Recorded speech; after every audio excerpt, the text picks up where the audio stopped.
Hi, Jeff. Paul Marcus here. Really need to get a hold of you. We must be missing each other. Craig Lee's been calling me for a week. He says he wants to write something for the boys, so please call me.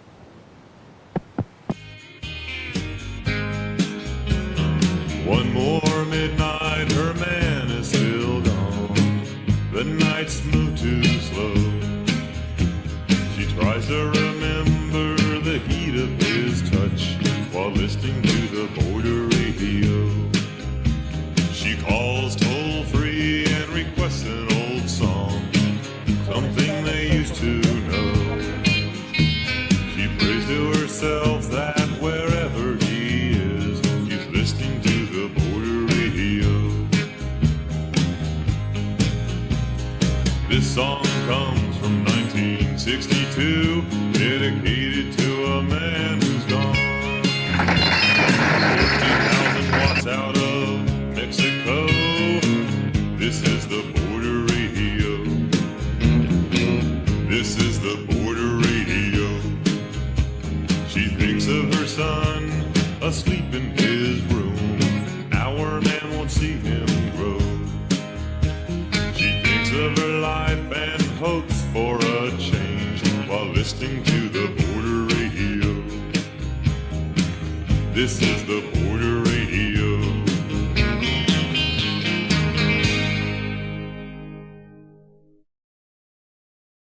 Good morning, everyone. Welcome to Denver Public Library Saturday Matinee. My name is Daria. Our faithful host is Andrew. And today we will be discussing the Shoot the Piano Player film. A couple of things just before we get started. As usual, don't worry about taking any notes. All the filmography and bibliography will be sent to you after the event concludes. If you have any issues, sound, visual, please message myself or Andrew. Will do our very best to help you out. And keep it lively in the chat. I have lots of questions about this movie, but I want yours. So ask them and we'll be sure to discuss them. And now please give me a hand and give a very warm welcome to our favorite film critic, Walter Chaw, and the incomparable Allison Anders. Hey, good morning, everybody. A couple months ago, we did Cleo from 5 to 7, the great Agnes Varda film. And so we went a little deep on the French New Wave then. We're not going to do it again. I have cursed you once already with that monologue, and so I won't curse you again with it. But just sort of in brief, the French have a long and storied film history, obviously, and they've given us a lot in world cinema, including the entire concept as we know it of film criticism and film theory film criticism has morphed into something very different and obscene, I think. But the idea of film theory and the film studies in its current form wouldn't exist without the French. And it begins, with a film magazine, Films in Review, Revue du Cinéma, that began in 1928, and it involved members from two Paris film clubs. It included people like Robert Bresson, Jean Cocteau, Alexander Astruc, Eric Romer, Jacques Rivette. These guys started this film magazine. The film magazine morphed in 1951 into something called Cahiers du Cinéma, Notebooks on the Cinema. It is the longest running continuous imprint magazine in France. France, if you don't know, their top rated television program for a long time was a book review, a book talk program. So a much different culture, as you can imagine, from the United States. They actually think criticism is a valuable thing. This group that got together in 1951 sort of coalesced around a guy named André Bazin, and he was fierce. He was a ferocious proponent of film and what film should and could be. Now, these guys that he got to write for him, that wrote for the Cahiers du Cinéma during the 50s, were all guys that were sort of brought up in the immediate post-war Paris, and they were given and fed a steady diet of American films as the French film industry recovered from war. And so these American films that were sent over are genre films, largely films that Hollywood that didn't value overly, I think. And they said, hey, just give them the Westerns, give them the thrillers, give them the gangster movies, Anthony Mann, who cares? He just makes schlock. Hitchcock, yeah. So they sent him over, and these French kids, these young men were watching these movies, and women were watching these movies and said, wait a minute, I can tell whenever Anthony Mann has directed a film. I can tell every single time Hitchcock has directed this movie, there must be something to this, some sort of authorship. Despite all the people that work on a movie, there's a sense that there's an author, there's a unifying vision behind a few of these movies. Let's start to talk about that. So at the Cahiers du Cinema in 1951, they began to talk about something called the Auteur Theory that has sort of seeped over and morphed and become a different thing than it was originally. But it was just around this idea that a good place maybe to start a conversation about film is the place that we start a conversation about painters or musicians or any artists in any of the arts, to say that there perhaps is a unifying vision sometimes. It doesn't necessarily have to be the director. It could be the cinematographer. It could be the screenwriter. But there is a voice in these films, an author, an auteur in these films.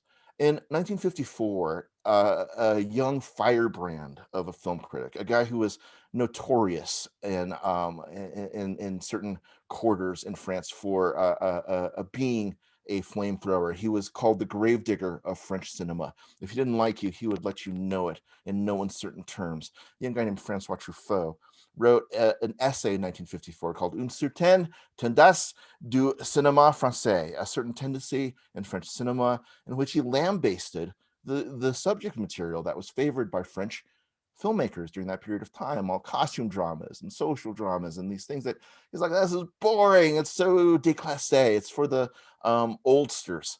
We're young, aren't we? We are new. And putting his money where his mouth was, he and a few of his compatriots picked up these newfangled portable cameras and they went out into the streets and they began to shoot movies. The movies that they made in the late 50s throughout the 60s collectively eventually became known as the French New Wave, the Nouvelle Vague. And among those filmmakers, people that you will recognize, Jean-Luc Godard, Claude Chabrol, and François Truffaut. The first film that Truffaut did is a movie called The 400 Blows, a little bit broadly about François Truffaut, kind of a troubled childhood. At the age of 8, his grandmother, whom he adored, died. He went to live with a distant mother. His father had abandoned the family, I think, when they were 4. Just troubled, maybe ragamuffin, if you will. You see that coming up in some of his movies, 400 Blows in particular. This idea of misspent or lost youth looking for a certain kind of identity. He eventually did find that identity as first a flamethrower and then arguably the most easily accessible of the French New Wave film directors. And we'll talk a little bit about that evolution with Allison in a second.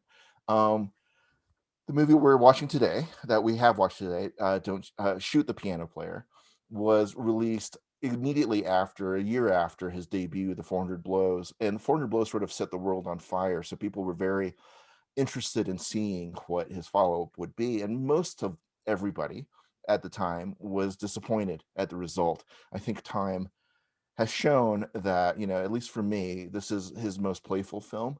The film during which he's the most experimental. I'm not sure that he would ever be as insouciant about film structure as he is in this movie. He does great things. He's got moments, but this is it for me. This is a lovely film, and it was the choice today to discuss of our brilliant and amazing guest that I'm so pleased to be able to introduce. She made her debut with a movie called Border Radio in 1988 that she shot in LA with a lot of the with the punk scene that was coalescing around there. And I really want to talk a lot about that instead, but that just sends me down a rabbit hole. I love that period in music, and the movie is such a punk rock artifact anyway, with heavy influences, I think, from Wim Wenders, especially Alice in the Cities. When I watch that movie, I think they're almost companion pieces. They're so beautifully fit together. She was a big fan of Wim Wenders, I know. I think you were, Allison, you were writing letters and sending tapes to him before you guys met, and he's become a mentor, I think. But you can talk about that yourself. She did Border Radio in 1988. She followed it up with a movie called Gas, Food, Lodging in 1992. She's part of this revolution, the Sundance Kids of independent cinema in the early 90s, a charter member and a vital member of it. After that, she did Mi Vida Loca in 1993, My Favorite Segment of Four Rooms in 1995, the sort of anthology film with also Quentin Tarantino and Robert Rodriguez. She did Grace of My Heart, which is a freaking masterpiece. If you've not seen it, an American masterpiece, which does the sort of whole diorama of American film, of American music, popular music, with a stunning performance by Ileana Douglas. There's also a little cameo by Sean Colvin at the very end of it that I catch every time I see, and I'm always surprised. Hey, Sean Colvin. But brilliant. And I think we had a conversation once, Allison, where I said something about Matt Dillon, and you just sort of swooned and said, "Oh, Matt Dillon, we can talk about that too." You did a movie in 1999 called Sugar Town, and then in 2001 you did a film called Things Behind the Sun, a title taken from a Nick Drake song, a really beautiful Nick Drake song, and it's a really beautiful film. It stars Kim Dickens and Denver native Don Cheadle. If you've not seen Things Behind the Sun, it's a movie that is not only due revision but due all of the accolades. It is deeply personal, deeply emotional journey, especially if you know anything about Allison at all. It's a brilliant, brilliant piece of memoirist film. Please see it. Things Behind the Sun in 2001. She did a couple of TV movies in 2003, Crush on You and The Lie, The Strutter in 2012, the June Carter Cash biopic in 2013, Ring of Fire. Bunch of TV work. She's won so many awards. You guys, you're in the room today with a MacArthur Genius Grant recipient. So many ways that I could list off things, but better just to say that when I went out to LA a few years ago, one of the only people that I wanted to have lunch with was Allison. We met at Cantor's, and on the way I saw an outdoor record bazaar that was being set up, and it's been my a bucket list dream of mine to go record shopping with Allison Anders at some point. Maybe when this plague is over, we'll get to do it. She is the warmest, kindest soul. I was listening to Karina Longworth's Brilliant, You Must Remember This podcast on the way to work during this horrible pandemic period and feeling lonesome and sad and not wanting to go to work. And I heard Allison's voice on it and I started to cry. She's the crystallization of so many things that are warm and happy in my life. And so it is my great pleasure to present Allison Anders. Morning, Allison. Hi, Walter. Gosh, I'm so happy to be with you guys today. And Walter, of course, always. Oh, you know, I failed to mention, I should have, that she's buddies with members of Duran Duran and Spandau Ballet and Dinosaur Jr. So, you know, I should have just led with that. I was burying the lead a little bit. So let me ask you, Allison, why shoot the piano player? When we talked about doing this together, I was like, what movies have you always wanted? Why shoot the piano player?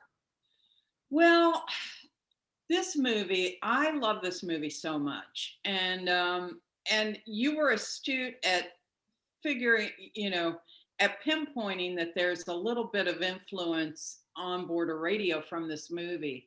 And it was partly, we of course saw it in film school. Kurt Voss and I, who I co-directed with Dean Lent, Board of Radio. But Kurt was really infatuated with the actress Marie Dubois, who plays Lena, and who wouldn't be? I mean, she's just so marvelous. And I would always say, you said she was so pretty, and he goes, no, I said she is beautiful. And she really is the epitome of beautiful to me, because she is, I knew what he meant. It was everything. Pretty means looks, right? But beautiful means, it means the spirit of the person. And I think that Marie Dubois, in everything that I've seen her in, which isn't much, but this was her first movie, and she was quite young. I think she was just 18 years old or something like that. She was a young girl, and just even like, the scene where they're that magnificent scene of him walking her home, and her just suddenly breaking into this guffaw at him and going, that face of yours, or, to Charles Aznavour, and it's just like, just the way that she would just laugh, just burst into a laughter in the movie that was just so great. I don't know, there's something about her that just sparkles in every sense, and warmth and compassion, and she's beautiful. Kurt was right. And so there was a real strong, we don't have a character like that in Border Radio, but it was kind of this underlying, that was one of the things that we wanted. We wanted to have our own new wave when we were still in film school when we made Border Radio, and we wanted to have our own new wave. And, we were always talking about, you know, God, there was the French New Wave and the German New Cinema. I was like, well, I want to be part of a film movement, and lo and behold, I was, I mean, um, so, so that film definitely had an impact. And over the years, it's probably grown more meaningful to me. For one thing, I love the score beyond measure. I mean, it's just so beautiful. The Georges Delerue music from that. I have it on a loop, every single track in there, except for the really funny stuff in the bar. The funny songs in there are not to be found, but the other ones, the Georges Delerue stuff, it's just beautiful.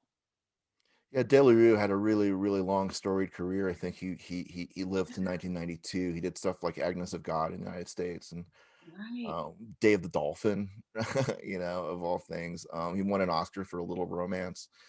He's Oh, really remarkable. But I want to jump on the Marie Dubois train. mhm. I adore her. She was in Visconti's last film, The Innocents. Oh, But just really an unconventional beauty, I think, yeah, in the sense that you look at some of the other characters, even in Shoot the Piano Player, and they're Nicole Berger, Michelle Mercier in particular, are more conventional bombshells, right? You for look at that, sure. but then you see the freshness of Marie Dubois, just And her little God, overbite and just yes, yep, adorable. yep, Yeah. just adorable. And that scene I want to talk about a little bit because it leads in this conversation about the film influence and how these guys were all just film brats, sort of. Went to Henri Langlois Cinematique. Every Sunday they would watch movies. He dropped out of school very early. Truffaut did, and his curriculum for his life as an autodidact, he said, he read 3 books a week and he watched 3 movies a day. That was how he was Wow. becoming a man of the world. And so he knew so much about movies. And that scene that you talk about where they're walking and Charlie is fantasizing about, or not fantasizing, but like going through the sort of, he's trying to hold her hand, and there's a really close look and he's thinking about all these things. It really reminded me in that moment of a filmmaker that he dragged actually initially as a film critic for being too tradition bound, of Robert Bresson, and all of his Bresson's focus on gestures and movements and the Right. motion of hands, right? Right. And the way that he shot that is very much Bresson. But throughout this film, you see all of these impacts and these echoes of other film styles, of other filmmakers, of other film things. Right. Can you talk a little bit about, how your style evolves from that, about that sort of pulling a little bit from here and pulling a little bit from vendors and pulling a little bit from there? How does your background in film history and film studies inform the art that you make? Well, I think that, like with this movie, for example, the things that really resonate with me, I mean, certainly that scene of the two lovers, they will become lovers, walking down the street, and that tension of like, do I hold her hand? Is he going to hold my hand? That just beautiful tension that we've all experienced at some point. Um, that and the way that the romance, that she sees him like she saw him before anybody saw him, and he's trying not to see women anymore. He's trying not to get close to anybody again. And that's in the book as well. The David Goodis novel is that, he, in the book, he's Eddie and he's trying not to get involved, and does against his own, uh, his own instincts. He falls in love. And so there's a beauty to that, the person resistant to falling in love and the person who actually sees who the person actually is and loves them unconditionally. You know, in this case, it's Lena who instantly sees him in the bar and knows, oh, that's the great pianist. You know, that's who that guy is.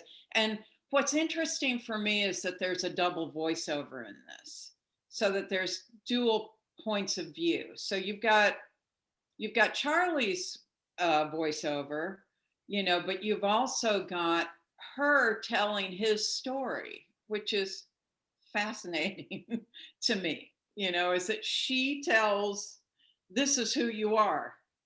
I mean, that's deep, you know. So so I particularly love that. And you know, I've often thought that it would be interesting to take this movie, and I know that Truffaut wanted the women to be the stronger characters in this movie. He didn't want, because in the book, Eddie is a very tough character. He's not sort of this shy guy, you know, like when he gets into bed with, in the movie, when he gets into bed with the, you know, with the call girl, you know, that's you know, she's going, oh, I thought you were shy. and you know, so he plays this sort of subdued character and a kind of a shy guy and kind of a weak guy, even with incapable of stopping the biggest tragedy of his life from happening in his past. So I was interested that he wanted the women to be strong in this movie. He wanted them to be the stronger characters and driving the movie. And I've often thought, well, it would be fun to really tell the story from Lena's point of view, you know, too, if I were ever to attempt to remake it, which is a whole other story, because that's a can of worms that I don't think anybody's going to crack. But Well, I mean, I think it's fascinating that he was so focused in on the women's stories when the dialogue by the men is usually so arrested and vile. You know, yeah, I mean, and he's not that. You know, Truffaut has demonstrated through the rest of his career that he's not that. He's rather progressive in these issues. But here, my goodness, you know, this idea of women being these things. But there's a really a brilliant moment of, I think, self-knowledge where he says that, you know, he's the cause of his wife's death, essentially, because he put her in a place where she couldn't survive, right? But throughout, there's this sense of idealizing women and then being disappointed by their humanity, right? The two toughs, the two thugs, right? Are talking, well, women, you know, they're so beautiful and perfect until they talk, and then I just want to lay them and throw them out, you know. right. But then About, Lena like guffaws at them, you know, just like yes. she like takes it in, like kind of like hurt, humiliated, disgusted, and then she laughs in their faces, which I think is kind of amazing. Laughs with them, like, but it looks like she's laughing with them, but you know she's laughing at them. Right, and Amazing. there's that Margaret Atwood quote, you know, that essentially, you know, suggests that the most powerful weapon that women have against men is humiliating them, you know, is Right, their laughter, right, and that's certainly true. And I think, you know, this movie is extraordinarily playful too. It's right. really fun and funny. You know, I love the scene where the guy says, "This is made out of Japanese metal." And I swear on my mother's life, may she drop dead if I'm lying. And then he cuts to sort of the silent movie vignette, Yeah. right? With his mother presumably dying, you know, just clutching her chest and falling over. That can't have been the first time that he's fallen. But there's so much of a playfulness about this film that, and so much of it is a film critic's movie in a way, because he's referencing all of these other styles. He's referencing all Right, of these other periods throughout the course of for the film. sure. You know, really interesting. And I think arguably he never really did this, at least not to this degree. Again, Truffaut and his. Would you argue with that? Would you say? Oh, I think that's absolutely true. I mean, you know, just the radical thing of how the film opens. This guy's running down a dark street, and then he knocks, you know, he gets knocked into a street light pole, and then recovers and has this conversation with a stranger about women. And in that case, the guy's like, I didn't like her that much at first, and then I don't know, we just, I married her, and we just kind of, she wasn't his idea of what he wanted, but then they grew close, and then when she had his kid, he just like fell in love with her, and then they've been together forever, and they had 3 great kids. And I was just like, where is this possibly going? Every time that I see it, I'm amazed, because it's such a ridiculous conversation when we know, I mean, it's beautiful, but it's absurd, I guess is what it is that this guy's running from guys that want to kill him. And yet, let's stop and have a conversation about the nature of falling in love with someone, and soulmates, and so forth, and marriage. Well, that sort of idea, that technique, if you want to call it a technique, I see it a lot in the movement that you were a part of, Yeah. the sort of Sundance Revolution, where you'll have, these moments of recognizable genre convention interrupted by long conversations. Yes, which we loved madly. I mean, we used it in Border Radio. Later, Quentin was using it, of course, in Reservoir Dogs and onward. And I think that was something for us that was really great. It was kind of like it was a way for characters to show who they were without having to, or they showed what they were thinking without having to do that through action. Which I think is what the screenwriting teachers always tell you. You just have, you want to do the actions of these things, but that's not how we find out who each other is. That's not solely how we find that out. It's, and I think that sometimes, I don't know if anybody saw The Undoing, but there's so many annoying things that go on in that. And it's classic of like people thinking, oh, if I brush my teeth all the time, if I just walk from room to room with a toothbrush, first of all, I don't know anybody in real life that does that. Where are you spitting out the toothpaste? I mean, but they're walking around dry brushing their teeth, I guess. I don't know what it is, but, and then trying on things, and, just too much action, too much busyness.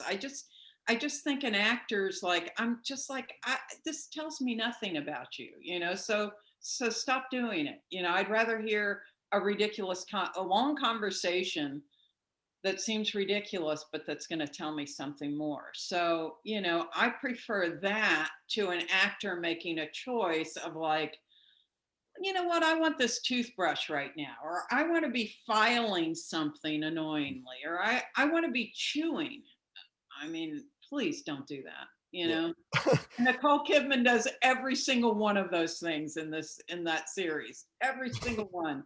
She does them all. She just can't let the material speak for her as a character, so it's, and I think that that's very conventional kind of, storytelling. That's conventional filmmaking, to have those kinds of things, which might not have been conventional if you're Marlon Brando. But, then you got to be Marlon Brando if you're going to do that, and Marlon Brando would be doing that while still carrying the dialogue. Well, it's so brilliant in this film too, because often the dialogue is in counterpoint, not just the idea of, the women are the heroes of this film, but they're not spoken of that way, right? The dialogue is often in counter to that, and he does it with the voiceovers as well. I love that. He's like, stay, You must stay. Get down on your knees and kiss her. This is your moment. This is your moment. And then as soon as he's done with the voiceover, you expect this melodramatic swell, this Douglas Sirk. He's going to go over and do it. He just turns around and walks out the door, and then she throws herself out the window. You know, there's this very sort of ironic counterpoint to what they say or what they think and what they actually do. And that's what dialogue, I think, provides for us brilliantly as well. If you guys have not seen Border Radio, Allison is being modest. She does this brilliantly in Border Radio. She does it brilliantly in Guest Food Lodging, you know, where the dialogue, as long as it's not expository for me, dialogue is a form of action. Yeah. You know, if you're just narrating stuff, that's terrible. Please don't do that. You know, of course, you're right. Don't do that. Show it. But you can show it through dialogue somehow, right? You Yes. know, if, you know, you mentioned Quentin, but, you know, he's got this really great speech he wrote about Superman at the end of Kill Bill. And how much more effective is it that he's talking about Superman in that moment, and Superman's, you know, not you know, looking down at humanity? How much better is that to express that character than the character saying, I look down on people, right? Yeah, There's absolutely. really something Absolutely. brilliant about how he's And I used. think that that's, you know, it's funny because producers would always do this thing of like, you know, they get scared if they'd see a voiceover in a script, and they go, well, it's just, you know, you want to show, not. And I would always argue, look, this voiceover is not, it's not expository. It's it's enriching the inner life of the character. And it's also, you know, what's great is to, you know, for me, is if you can find that voiceover that you don't quite trust the point of view. And if you have dueling voiceovers, I love it so much. And that's certainly what this has, where it's got the two different voiceovers at some point. And I think that that's, and so, so inevitably, you know, what's hilarious to me is that inevitably, when you get to the editing stage, so you've argued for a voiceover that's not expository because the producers are scared it's going to be expository. But you've argued, no, it's not going to be expository. And then you get into the final cut of the film and they're like, you know, I'm just wondering if this is clarified, this point. Maybe you could put it in the voiceover. So they're the ones who will always use that voiceover. They'll take it and try to use it as exposition, even though in the script stage they were wary of it. You know, so it's, you know, you've got to use your dialogue and your exposition um, to yeah, to move the story forward. You know, to, there is movement in dialogue, and there's movement in voiceover as well. I like the sort of corniness, for lack of a better term, of the dialogue. Some of the dialogue itself, you know, Yeah.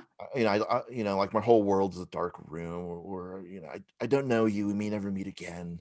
You know, between Right.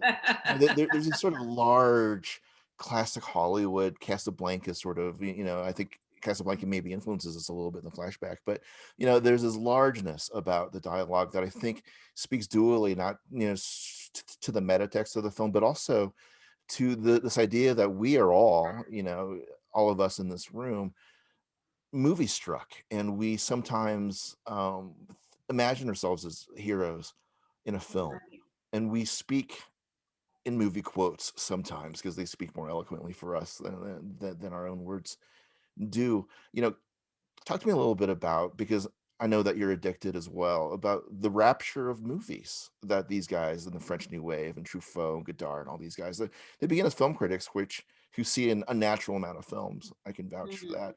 You know, and then they evolve into these film critics these filmmakers that are essentially still film critics criticizing American gangster genres and melodramas and thrillers. You know, they're all those things in Band Apart and 400 Blows in this film, and yet they're none of those things. So talk to me a little bit about, you know, how you see this period of filmmaking overall and movie love.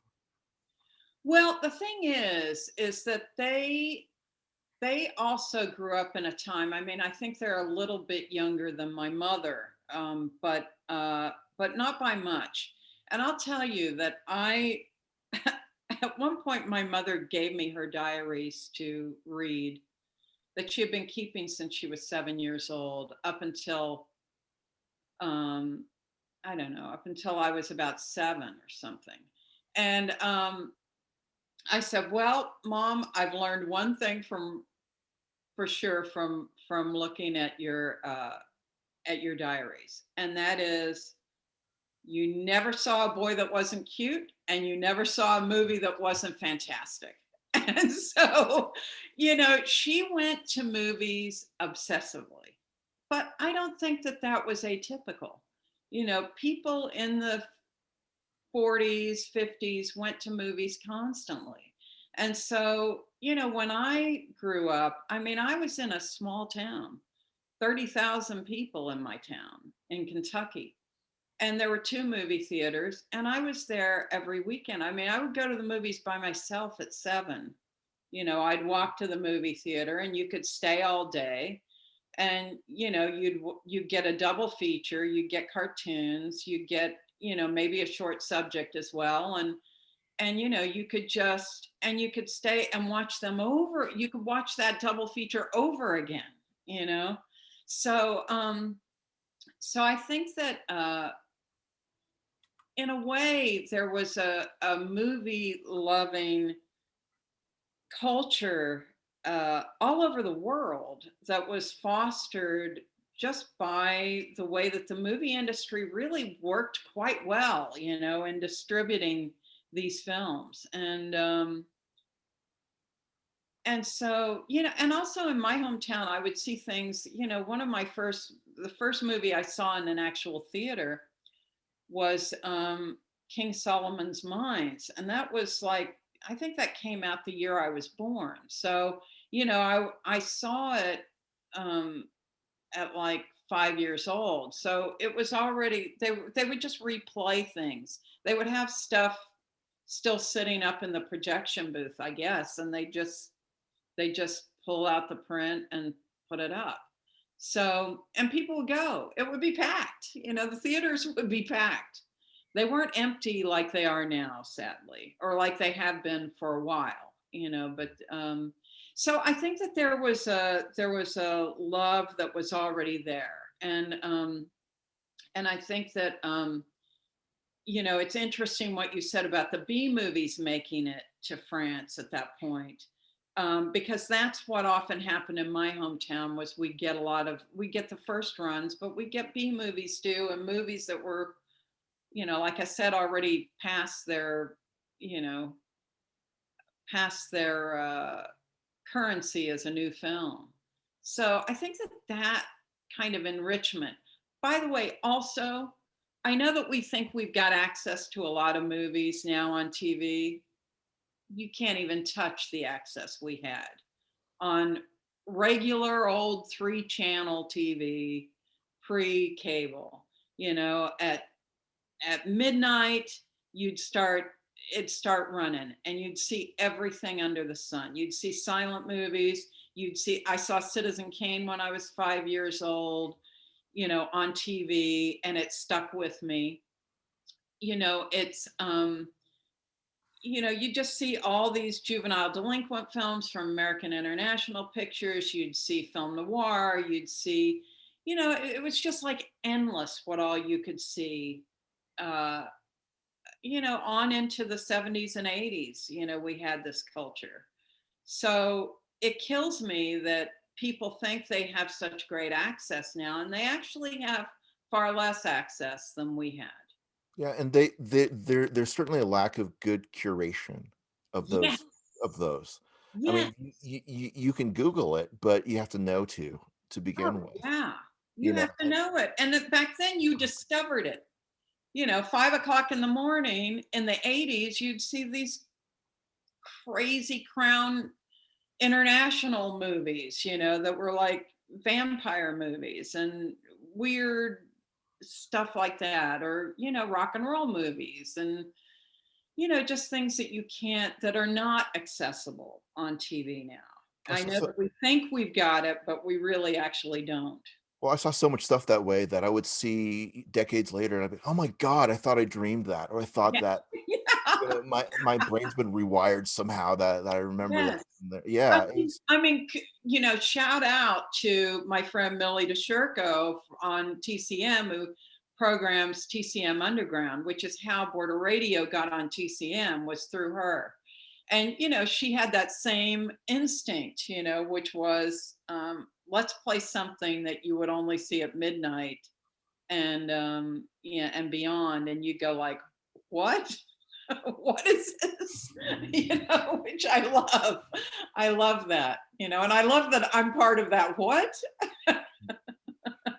So before we open it up to some questions from the gather today, I want to mention that Allison has Greta Garbo's record collection. Oh, I and do. started a It's right started a blog. behind me. It's right there. I started a blog about it. And it's amazing. She goes through, you know, talks about Harry Belafonte, you know, the things that Garbo liked. You told me a story about a Kennedy, I think, right? And one of those Oh, records. Can you tell that yeah. story?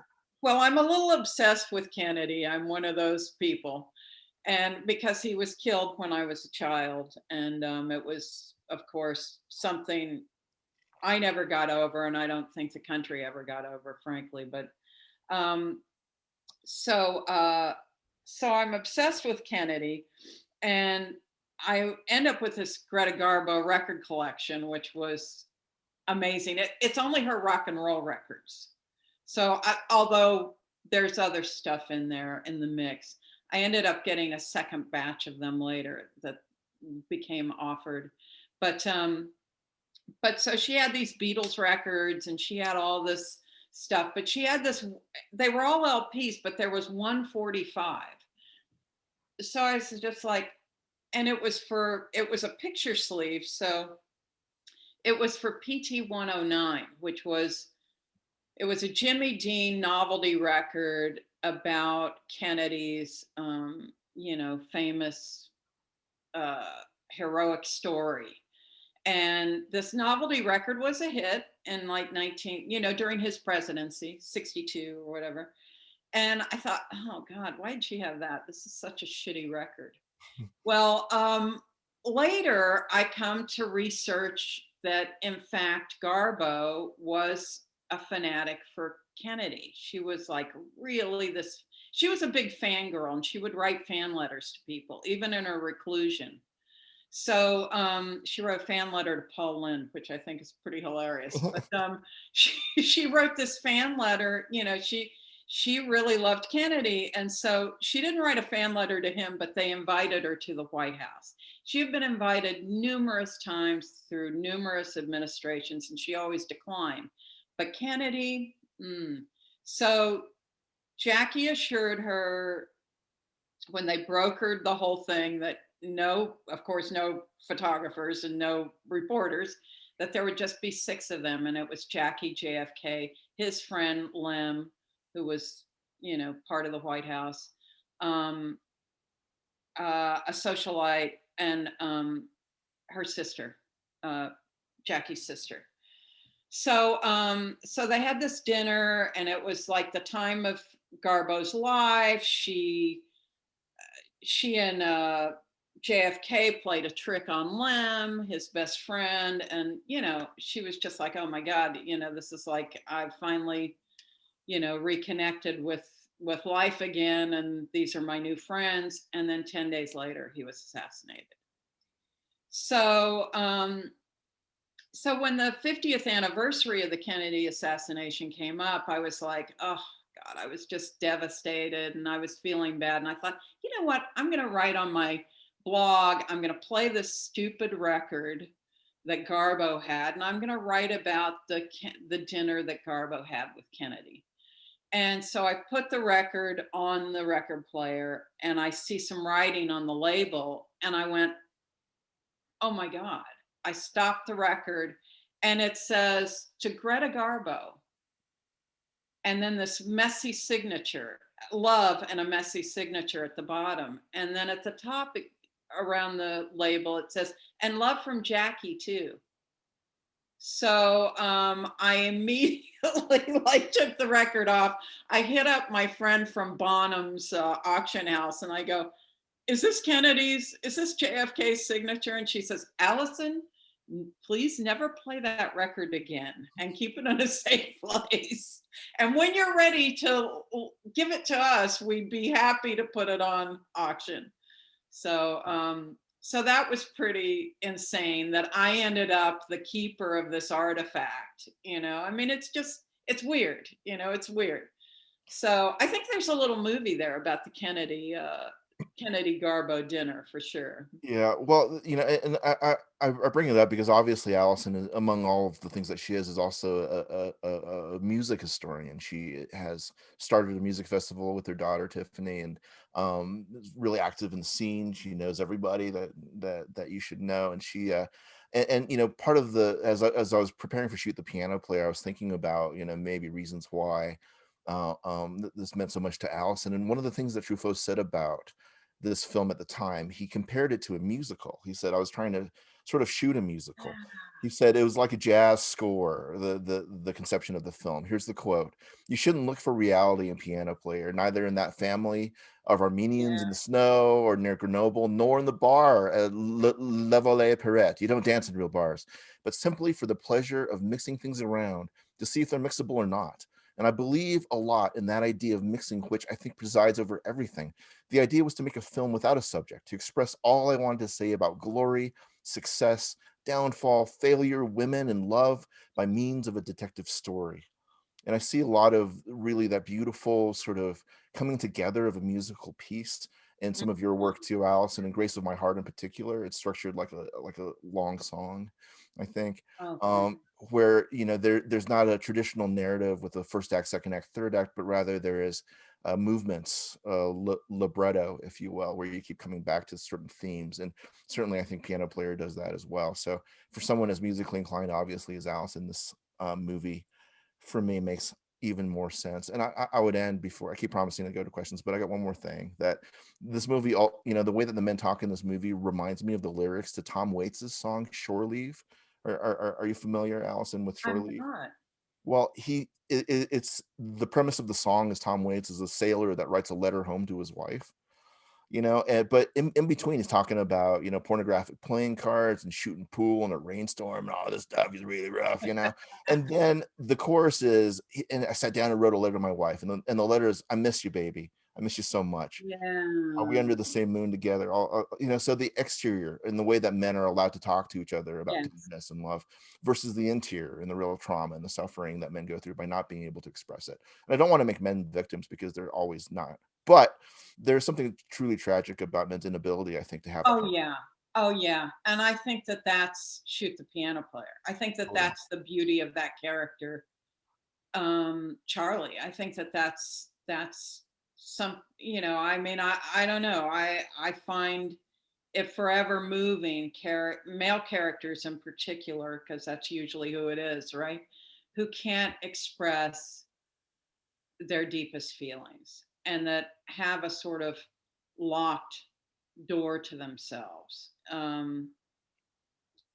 that maybe they're not even totally aware of. I loved, in retrospect, I mean, it was a movie that my generation of filmmakers, for the most part, kind of rejected, these types of movies, but Remains of the Day has become one of my Mm. favorites, and I just think about Anthony Hopkins and how marvelous he was in that, where he just couldn't express how he felt about this woman. And it was just Well, and the way massive. I just adore that movie so much, and how that movie in particular uses that as a sort of metaphor for how men maybe destroy the world by their inability just to sort of have a conversation. I mean, because he's the witness to the world passing by. You know, I Exactly. I think I think Truffaut hits on this repeatedly through Piano Player, and Yeah. and even states it out loud. I think in that scene where he murders the barkeep, the bar owner, where Yeah. they actually stop and they're trying to talk it out. Yes. He's like, I can't. I already look like a coward in front of those women that I beat. So I need you to, I need to kill you. I'm sorry. I don't want to. I got to, Right. right? Because Right. society tells me so. And so even these scuffles are interrupted by these sort of like, it's almost like a Jim Jarmusch at that point, right? Where they're Uh-huh. having these absurd moments of pause between violence, unnecessary perhaps. That's right. And the violence is absurd, right? It's not Totally. sexy at all. It's stupid. It's Yeah. stupid, you know. Yeah. Okay, so we have some time for a couple of questions for the stunning Miss Allison Anders. What do we got for us today, Daria? Continuing on the music theme, we're going back to it for just a second. Mhm. Jeremy had a great question that something that didn't stand out to me back then. When there's a commotion at the bar, someone stands up and they start singing a song, that body song. Yeah. So there are subtitles to it. The words of the song, the lyrics are actually on the screen. Could you guys tell us a little bit more about the purpose? Thank you so much for bringing that up. I wondered about that too, and I wasn't able to find documentation about it, but I wondered when the subtitles go up, the burned in French subtitles, whether or not that was an invitation to sing along at that moment. Oh, Because interesting. Yeah. he's looking at this sort of as a I think he always saw film as a communal exercise, right? And Hmm. what's more communal than being kind of in a rowdy French bar when a song breaks out and everybody's Right, right. but and it's almost like a hymnal in the Church of Cinema. But I wasn't able to find documentation about that. Well, Allison, it's know hard any for more me about to that? know because I guess for me with the subtitles, I kind of thought, oh, well, maybe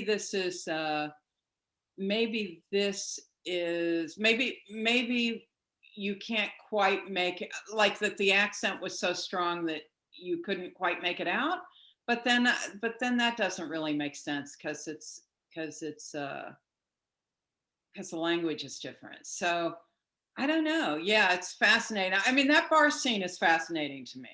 The girl that keeps pushing the guy away, she keeps doing this and then she keeps pushing him away. And then, well, it's our girl that is throughout the movie. And in fact, in the book, in David Goodis's book, which is set in Philadelphia, where he's from, like most of his stuff is set there.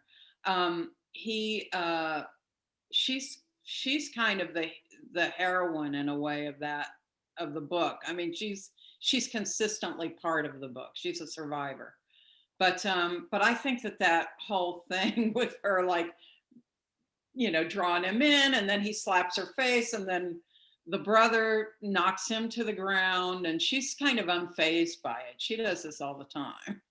Well, and then the brother tries to assault her too. It's like it's interesting that the male relationships with women throughout the course of this, and the women constantly developing the elbow and the hand, right? Yeah. That's sort of the way that women have to navigate through this Oh, yeah.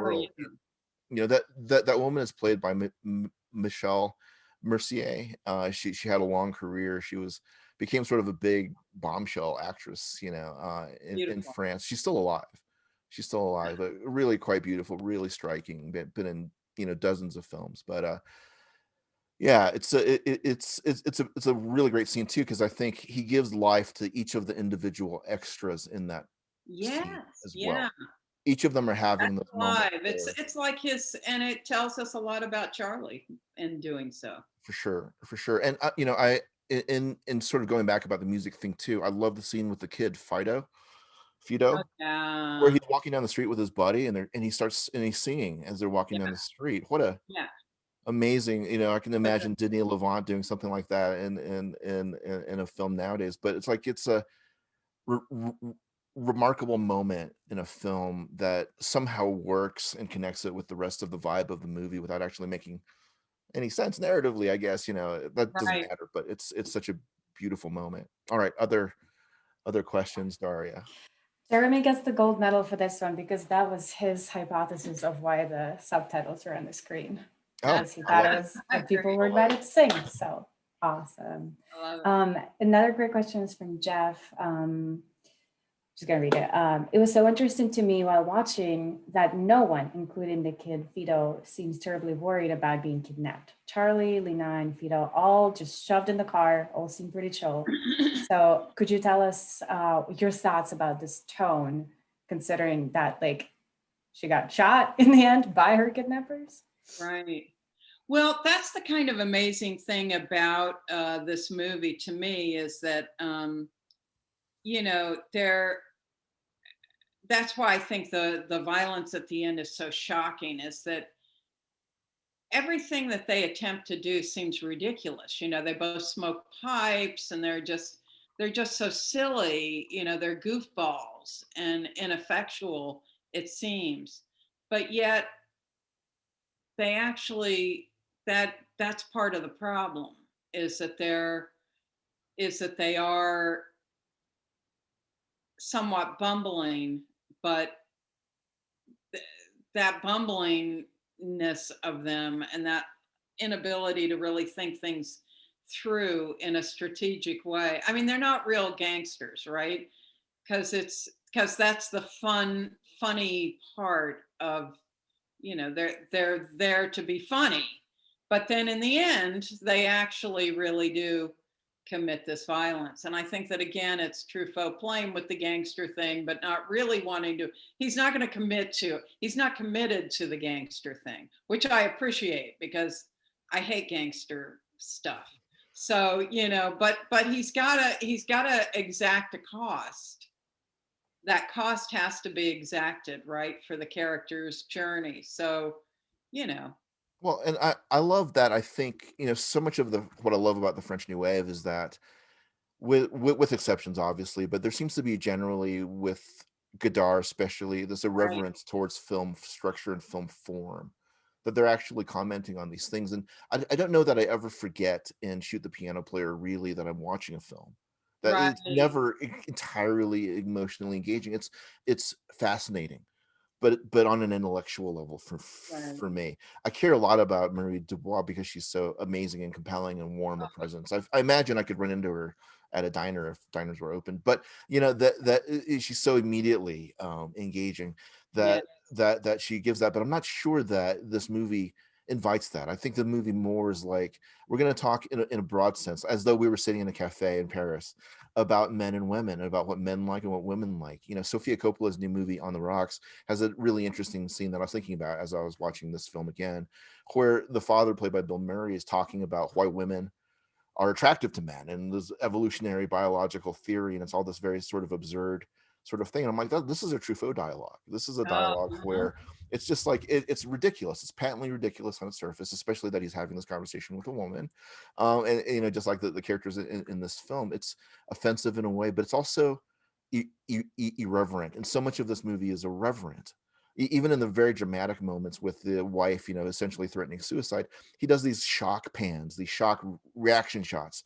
Charlie looks over his shoulder, and it's like he's playing with us, and he's playing with film. He's sort of, according to his manifesto that he penned, he's taking the piss out of all the formality of the history of French movies at this moment, right. saying, "Hey, look at this is for the punks and the brats, you guys. This is a punk movie, and we're gonna." Throw up a big middle finger to convention here, and all the things that you revere as culture and important and everything. We're going to say, yeah. But let's dance the Madison first in a bar before we do, let's have these moments. And I think that these guys were doing that brilliantly. It causes us to look at the movies that we love in a different way. Yeah. Okay. So I think we have time for maybe one more, Daria. Okay, I can't find it in the chat right now, but Chris dropped us the line about a sign that Oscar Wilde, in his journals, traveling in America, wrote that he saw a sign over a saloon piano player that said, "Please don't shoot the piano player. He's doing the best he can do." So I just wanted to share that. That was wonderful. Chris, we miss you so much. Thank you for that. Yes, that's where I guess that is where it came from, right? From the Old West. And then in this case, so it was always don't shoot the piano player.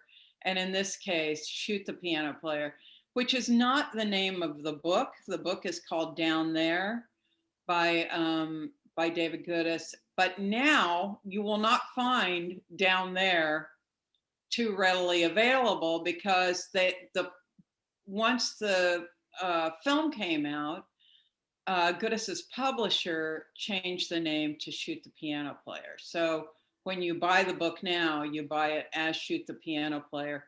And by the way, it's almost impossible to get the rights to this because they are actually owned by the Truffaut estate. So, which is the classic French ownership for life kind of a thing. I mean, it's like, you know, you're if you try to license an Eric Satie piece for a movie, it's like you go through hundreds of years of, you know, like 100 years of getting back to whoever the estate is. So, you know, they own their rights forever. So Truffaut ended up acquiring the rights to that. So you actually have to go through his estate. And all, yeah, it's incredible. all the French intellectual properties. Yeah. Well, we're at our limit. I want to give one last shout out to the amazing Allison Anders, dear friend, someone I miss dearly. I miss you so much, Allison. And please, if you've not seen Things Behind the Sun, see all of her movies, but really seek out Things Behind the Sun. It's a movie that I think really deserves a serious reconsideration at this point. As far as Kim Dickens, she's fantastic. Don Cheadle, obviously fantastic. If you've not seen Grace of My Heart, there are two teachers from East High School, Denver's East High School, in the chat today. Todd and Christine, who I had lunch with a while ago, and they mentioned how much Grace of My Heart meant to them. It means a lot to me as well. It's remarkable, emotional film. Thank you so much. But so many things, and on top of that, just a really lovely person. So big thank you, Allison. Thank you for joining us today. Thank you all so much. And we're gonna play everybody out today with the Nick Drake song "Things Behind the Sun," from which Allison took the title of her film.